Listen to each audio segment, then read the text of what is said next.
Welcome, everybody, to another episode of Resilient Riches. We have Joe Camberato here, who is the definition of somebody who's turned from rags to riches, who's built something from nothing. He found an opportunity in the lending space and decided, instead of just following the path, he decided to create his own platform. He's empowered businesses and done exactly what someone's done for him. He's been mentored, and now what he does is he mentors other people, coaches them through, coaches businesses to build, helps provide them capital through his platform, one of the fastest growing capital platforms in the country right now.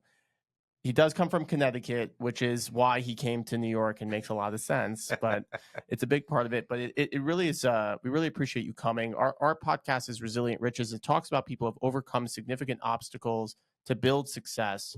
And we really want to hear the obstacles you came through and how you built success and how you have helped so many businesses build success of their own. And I see when I look at businesses and I see them being successful, I see that it's not just the business, it's their entire families, and it changes their life. And that's what it's done for us.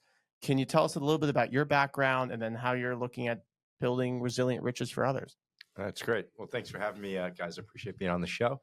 Yeah, I was born in the Bronx, grew up in Connecticut, and then came to Long Island in high school. So I've been residing in Long Island for a long time now. Yeah, I was in a business prior to starting my business, and had a lot of self-employed customers that were referrals. And I was in the mortgage business, and I was watching all of these entrepreneurs refinance their homes and use home equity lines of credit to fuel their companies. This was back in 2004, 5, and 6, and I didn't understand like why they couldn't get a business loan. And they'd start asking me, "Hey Joe, can you get me a business loan for my business?" And I would say to them, "Well, why is it so challenging? Like, why can't you just go to a bank, get a business loan?" And they all shared the same frustrations and challenges with working with a traditional bank on a traditional business loan. And I slowly but surely just started helping one client at a time, and found back then this whole world of private lending and non-bank lending, which has really become mainstream today. You know, as a business owner, you apply it, one lender, and you get turned down, and the challenge and frustration of having to shop around from lender to lender, it's exhausting. So I didn't understand why there was no brand name, why there wasn't any real platform or like business loan brokerage that was doing something like this. So I set off to basically create that. I started in my spare bedroom in '07. Um, slowly and surely started to bring together all these different lenders, streamline the process, streamline connecting to lenders, built out some really cool technology, but more importantly, a great team. We have over 75 employees today, and we've helped secure over $2.5 billion of financing for entrepreneurs all across the country.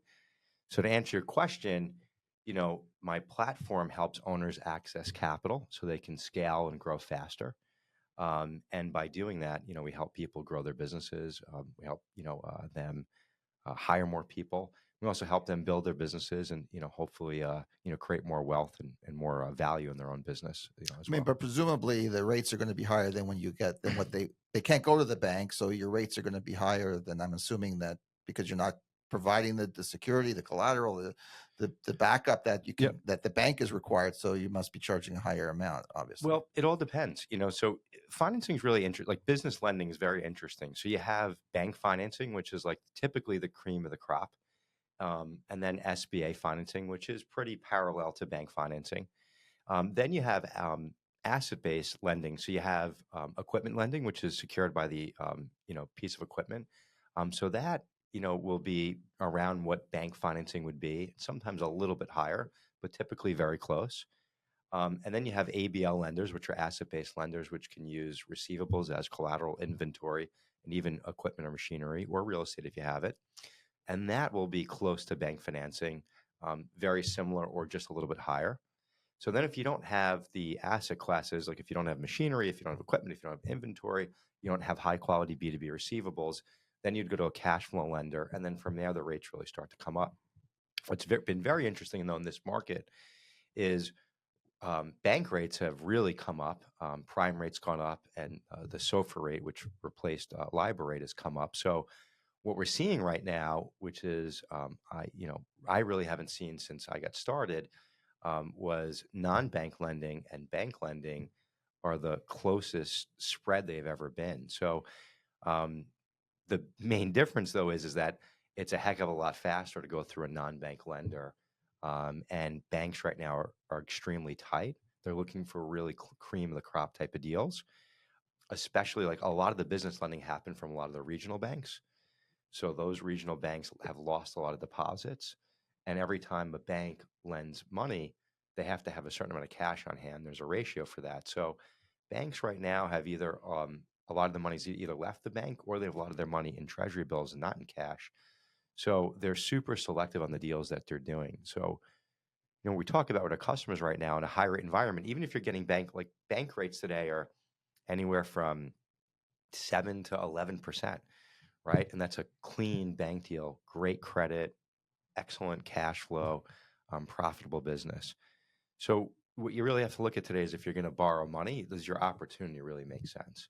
And a lot of times we find if you have a great opportunity, even if you're paying a higher interest rate, if the deal makes sense, it actually would make, it would cost you more money to not do the deal. And it usually can be a lot cheaper than equity if you have the right opportunity. Yeah, I mean, it's a very interesting, what you're saying is how the traditional platforms and people think, oh, I need to borrow money, I go to the bank, and then all of a sudden they find these non-bank lenders and they don't realize what opportunity there is for that person. The ultimate question comes down to at the beginning is, why are people borrowing money? And there's the story of the farmers. The farmers were basically the inventors, what I understand of the cash advance. They need to build up all their crops, so they borrow a significant amount of money in a very short a period of time. They don't care what the interest rates are. They hire as many employees as possible. They finish the harvest. They put the harvest out, and then they give the money back and they sell. And so they're only really borrowing for 2 or 3 months. What are the different situations that people are borrowing money and then making sure that they're paying it back, instead of a lot of businesses who are borrowing money and then they can't afford to pay it back? Well, it's a good question. I mean, if you've borrowed money and you can't pay it back, then either whatever you borrowed the money for didn't go the way you thought it was going to go, or maybe you borrowed money for non-growth opportunities. So if you're borrowing money, it should always be for growth opportunities, things that I'm going to borrow money, I'm going to pay a cost for that money, but I'm putting the money to use towards things that are going to grow my business and, grow, sales and profit, but also grow market value. And you have to look at both those things. And then, as a business owner, what's your strategy? Are you trying to build something and exit? So your profit margins on borrowing money could maybe be a lot less as long as you're growing market value. If you're looking to retain your business, you want to just grow and make more money and profitable, then obviously what you're doing needs to be very profitable. But there's, right now we're seeing, and it's so interesting, even in this economy, reading the news is one thing, but what's really happening is another thing. And, this past year, in 2023, we're in 2024 now, we're making this video, the last year there was a bank run there. Every talk was recession. But what's interesting is, we see over 1,200 loan applications a month. And the loan deals that we're doing are all for, the financing deals are all for opportunities. We're seeing a lot of M&A. There's a lot of baby boomers that are selling their businesses, and there's not a lot of buyers for them. A lot of them would have normally passed their businesses to family or, to the kids. A lot of the kids are like, no, thank you, right? So there's a lot of unique opportunities to acquire businesses. And then just like you said, we deal with a lot of businesses that have, either cycles in their business where there's a cash flow crunch, or like an opportunity to buy inventory at a discount. And, what most people don't understand is when your business is growing and there's opportunity, like the faster you grow, usually the more money you need to borrow. And there's two ways to do that: put your own money in, borrow money, or sell equity, in your business. But the companies that are coming to us are growing quickly. They have opportunities. And, they're not, in a bad situation. We don't really lend typically to people in tough situations. It's usually all for, 98% of our applications are for all growth. See, I think that's a very crucial point that you mentioned before. I mean, you went a bit through it a little bit quickly, but those people that are coming to you that are just looking to fund operations, because their operations are not profitable, and that's what they need the money for, to borrow. Those are not people that you want to lend to, because those are not people that will be able to in the future to pay it back. And we see it on. I mean, that really translates also to the personal side, like people using credit card debt to pay their expenses for the month. Yep. Those are people that don't have a good model, that eventually those are people that come to us that we are able to help them. And that's not the way to build resilient riches. That's where we talk about money talks. You want to talk about what's going on. You want to see what's going on. It really is the same thing in my opinion, because I've been on both sides. I've ended up in a business and borrowed money to grow, and then borrowed money when it didn't work out just to fund operations. And that's not what you want to do. So I'm assuming you have a pretty high criteria, and you're looking at each deal with a pretty fine tooth comb to kind of make sure that you're not getting you're not getting into quicksand. Yeah. Well, I mean, we look at every single deal.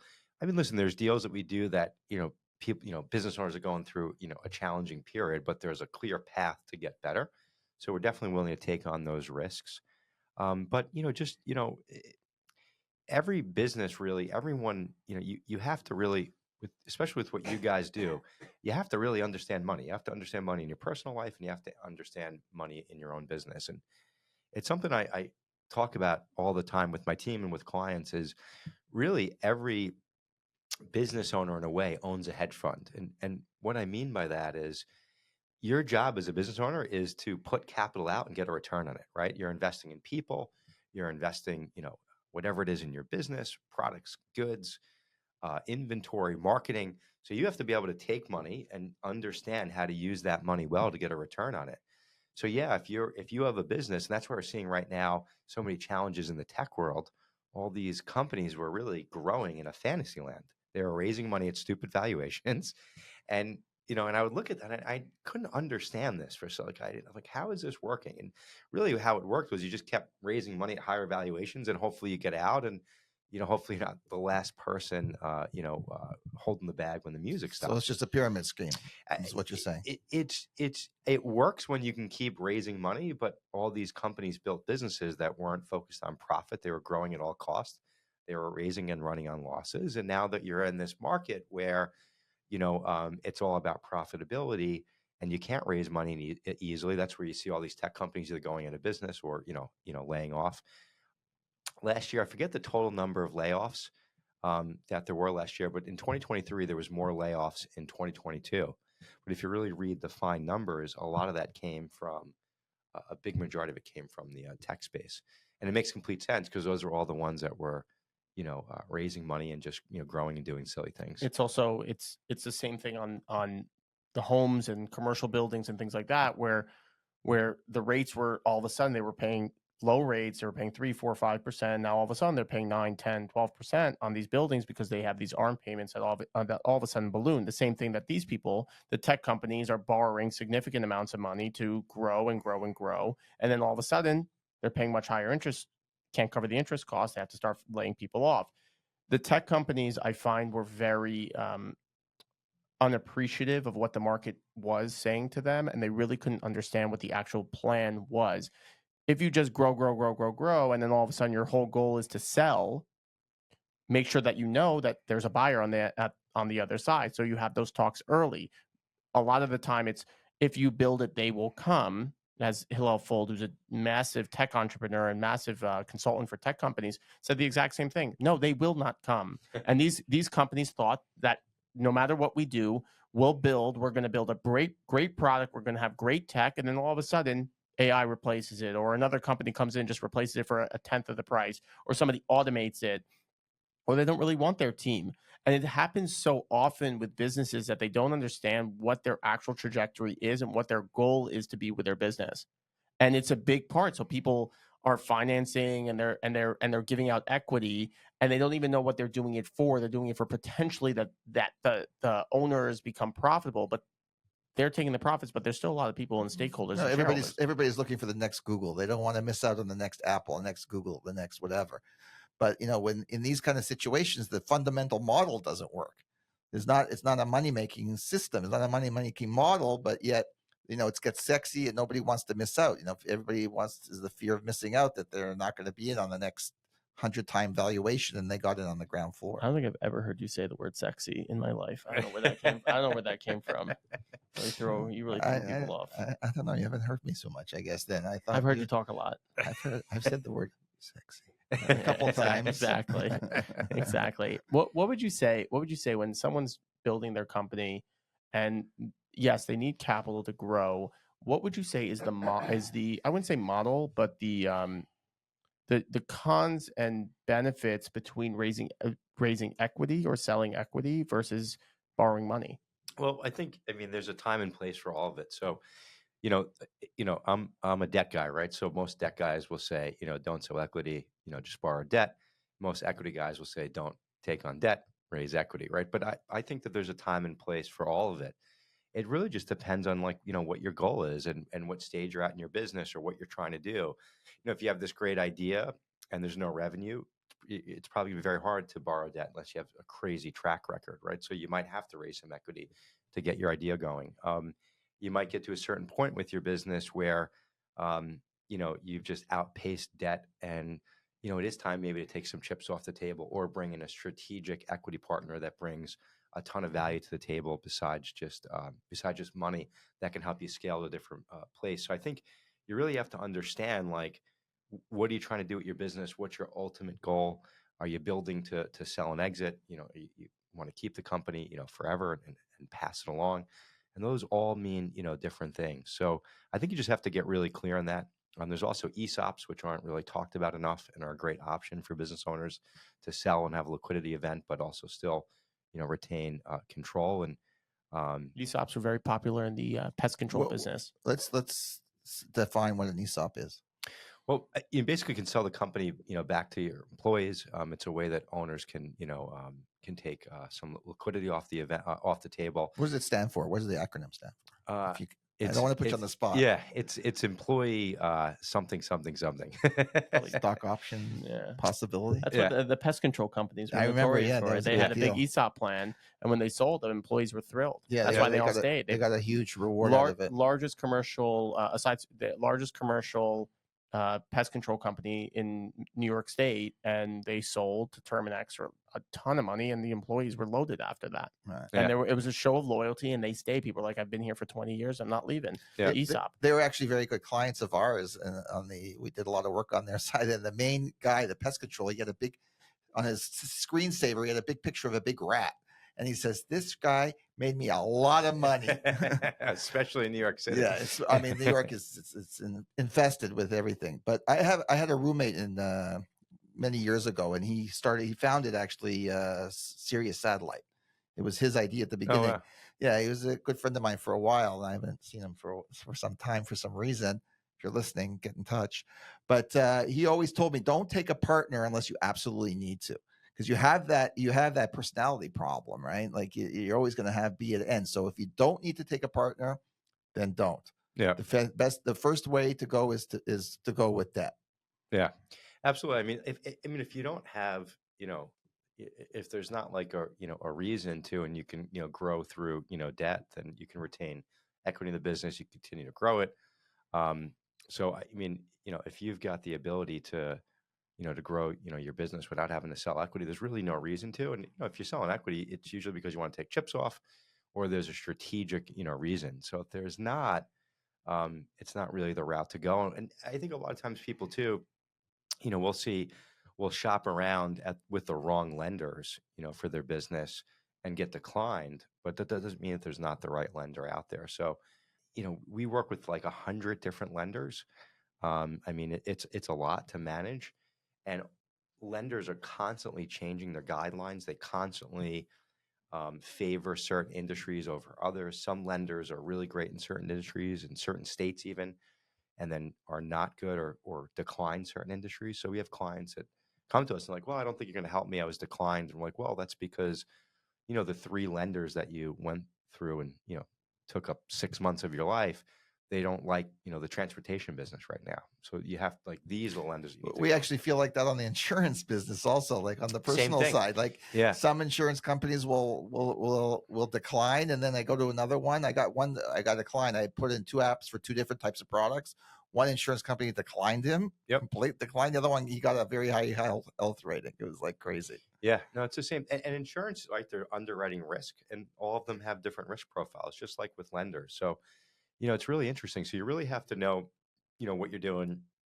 We do this every single day. We see 1,000+ applications. We fund, hundreds of transactions every single month. and it's a lot for us to keep up with, and we're in it, and we're using technology. We've got smart people. We're seeing, like, approvals and declines in real time, but it's constantly changing. So Do you find that people are giving pushback on broker fees? Because I do always find the same thing on our side. So when you're independent, people get really, when they think they're going direct, they think they're getting a deal. But when they're going through an independent broker, they think that there's another hand, or there's a few more cooks in the kitchen. Do you find in our space, it's the same price? Actually, it's most of the time it's actually going to be less expensive, because insurance companies, investment platforms, and they want to earn our business, so they actually give you better rates yeah, for you get us. wholesale But type of rate. Yeah. exactly, and you can pass that on to clients.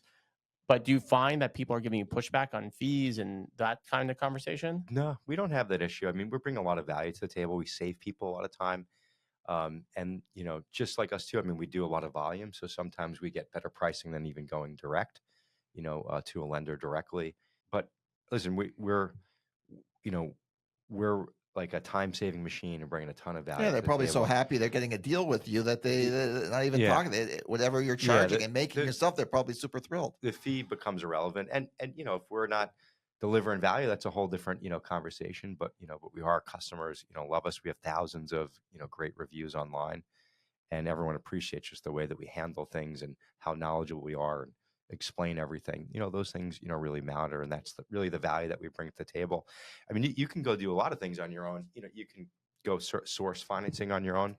You can, do your own accounting and, file your own taxes if you want. You can do your own legal work if you want to. Your own But brain surgery, maybe. Do your own brain surgery. you can you can DIY anything you want, but there comes a time and a place, and I think especially in business where time is money, and if you're working with someone that brings value to the table, I think the fees and stuff really become irrelevant. Yeah, we don't really have clients that ask us, "Oh, how much am I paying you again?" I go, "This." Oh yeah. I Oh, that's it. actually had somebody ask me that today.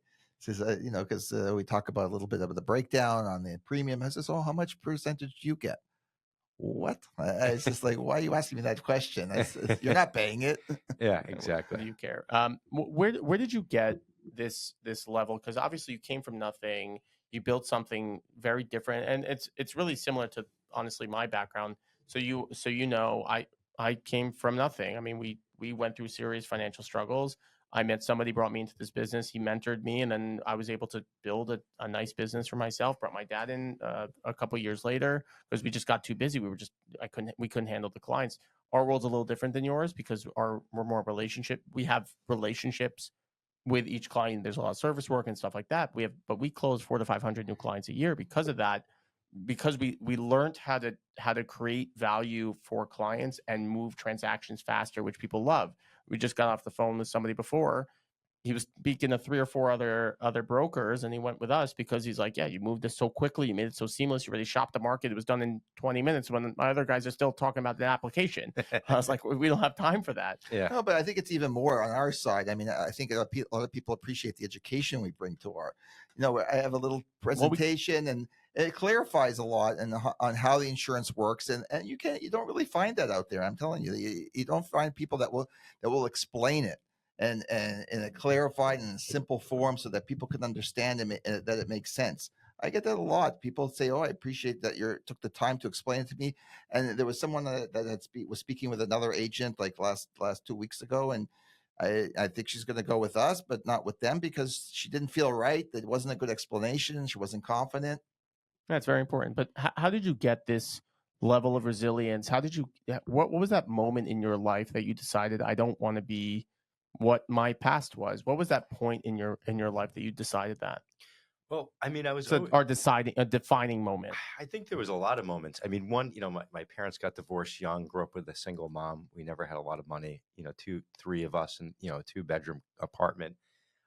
So from a young age, I, always said to myself I mean, I started working and doing anything I could to make a dollar from, I mean, as young as I could, remember. I first started taking all the toys and stuff in the house and doing a tag sale, on the main street.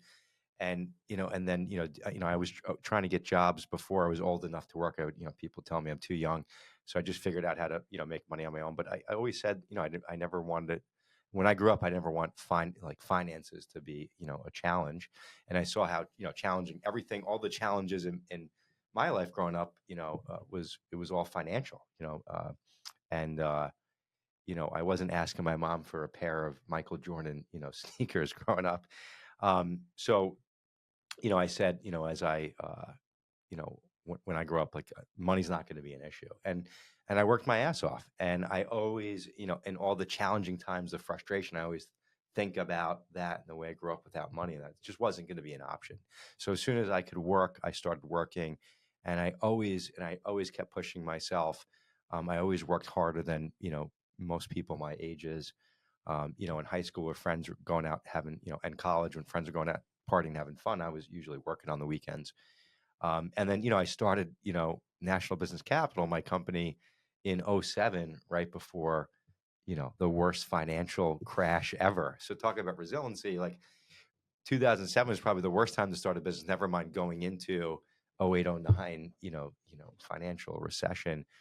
It was really crazy and chaos. And I had everything on the line, my home at the time, credit cards, and every dollar I put into the You're all business, in. You're all Did you in. sell? cash. Did you tell us the truth? Did you sell any equity? No, I didn't. I powered through it like a warrior, and and cleaned everything up. Because And if you and I did, used if you did, some you- debt. yeah, I used some debt to credit actually cards get me through it. Yeah, we don't Look, recommend to take out credit card debt. I just want everybody to be very clear. listen, I don't recommend it, but at the time it was what was necessary. It was challenging. It took me a lot of time to clean all that stuff up, but I think what you said one of your comments before is important in what you were doing is that you have to have a clear path also on how you're going to see yourself get out of it. yep. The problem is that most people don't have that clear path. But if you have that clear path, then it's worth it to do whatever you need to do to get there. Whether it's credit card debt or whether it's this or it's that, but you have an idea and you have a strategy to get out of it and where you're going to get to be successful. And I think that's critical. Well, failure at that point too was an option. I mean, I think to really win in anything, like especially in business, especially starting a business, you have to go all in. It can't be like my plan B is X, Y, and Z. I didn't have a plan B. I was all in on plan A, and all I was focused on, was plan A. And because of that, I was able to power through it. And going through that really challenging time, I wouldn't change anything because it was the best learning lesson I could have got right out of the gates in business, was just to get like literally punched in the face as soon as I started Every day. every single day. And I had to show up and pretend like nothing was happening. It was all about my mindset. And became after that was this whole non-bank lending boom.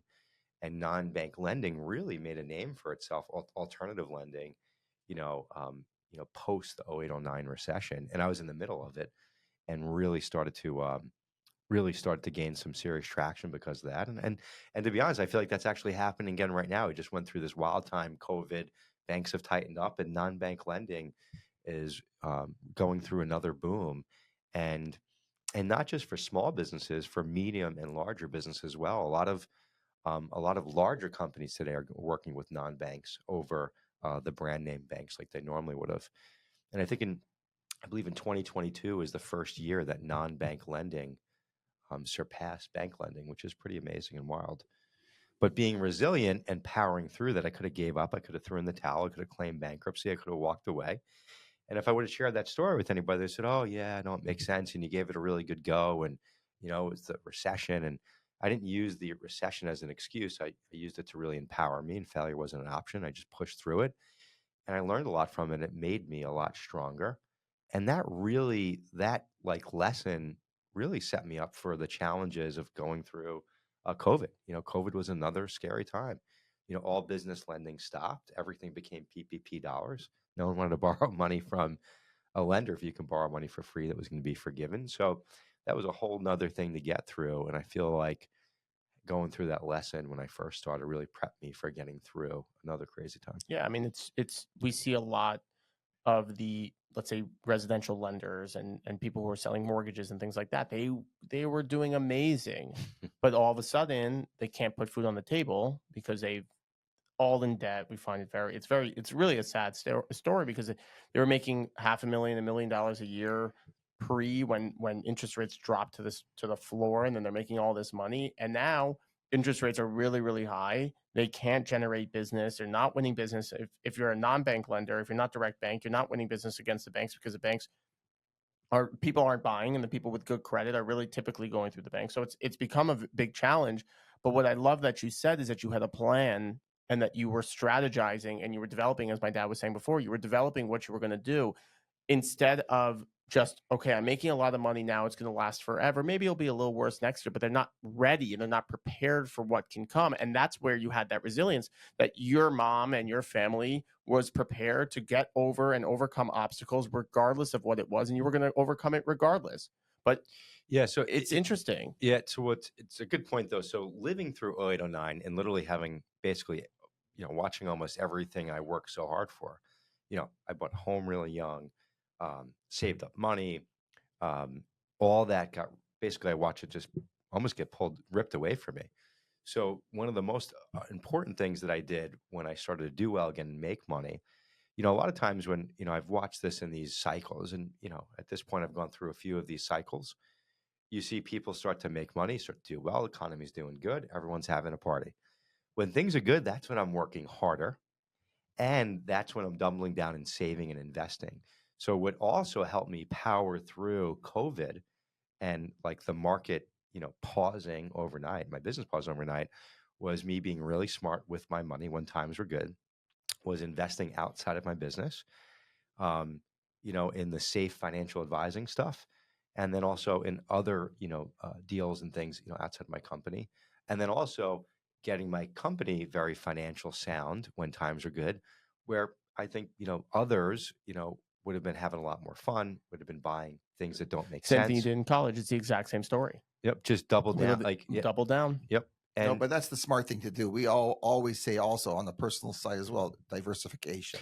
And I was it was the first time in my life that I was extremely diversified. So even though I was getting crushed over here in one thing, I actually did really well in these other things. And I wasn't worried, about, my mortgage or all these different things. Um, I still was concerned and I had a, substantial company that I needed to figure out what was going on, what direction was happening. So it wasn't like this fun time, but it was nice that I didn't have to worry, um, you know, uh, Right, that's on a professional basis. You can be worried, but on a personal on a personal basis, basis, I was you're all not. good. You're safe Yeah. because you've diversified, and which is what we recommend to all our clients. You You have want to have to. a little bit of everything, so that when something goes down, you got something goes up. And I see this a lot with business owners, and I have a lot of respect because they're so passionate about what they do. It's a false sense of security. A lot of times business owners are like, well, this is my business, so I'm in control, and they feel very certain about everything. But owning a business it's like owning a stock, and you wouldn't want to have all of your money in any one stock. That's not a good financial decision. So when I talk about this with business owners all the time, you have to be pulling money out of your business and diversifying into other things. That can be, uh, you know, um, working with financial, advisor and safe long-term investments. It could be real estate. It can be in other businesses. It could be even in cash. Just take money off the table. Yeah, That's the key. But you have to constantly, if you're not growing at scale and have this big exit, you have to be taking money. I mean, even if you're looking at it, you still have to be diversifying yourself, but you have to be constantly diversifying yourself, out of your business, and because there's always going to be time where life happens that's out of your control, and if you're super dependent on that one income, it can put you in a really tough spot. 100%. And I really, it's interesting. You said when you were first starting your business, it was plan A all the way. Yep. But when you build your business, you actually can set up safeguards for a plan B if the business were to fall.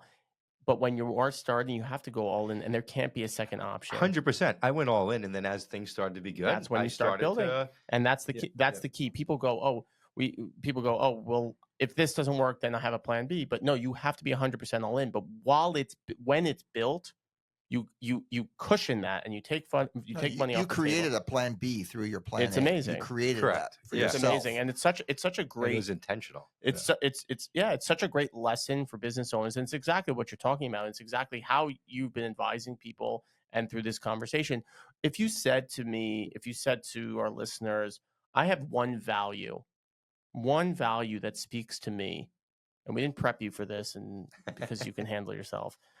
It's all good. If I had one value and that I can define in one word, what would that be for you? I mean, what came to mind is just do the right thing. You know.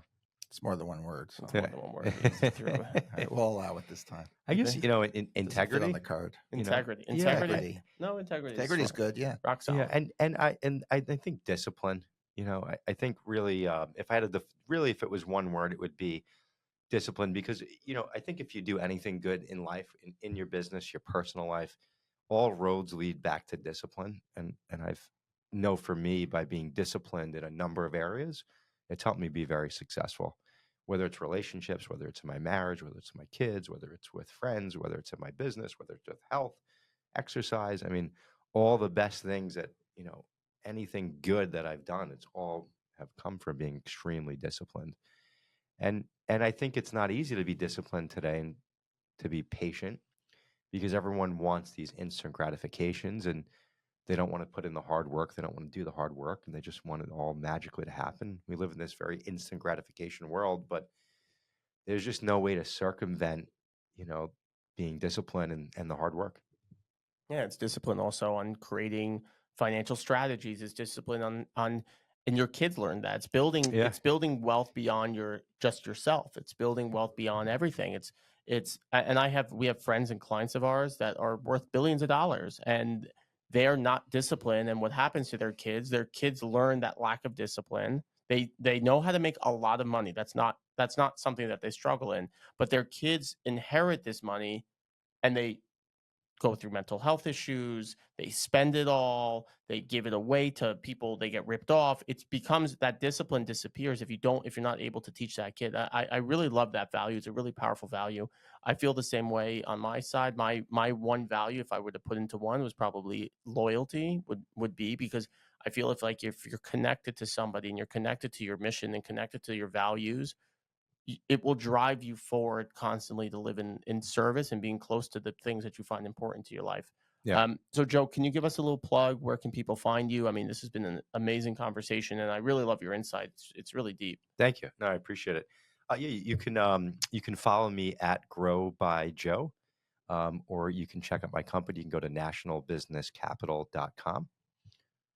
And I would say check me out on YouTube. It's youtube.com/Grow by Joe, or on LinkedIn.com/Grow by Joe. Yeah, great. And any last financial tip for our listeners? I'd say stay focused, be patient. And I think too, like, you know, we talked about a lot of stuff, like, you know, a lot of people think that, you know, hey, when I make a bunch of money, then I'll start investing, you know, and saving.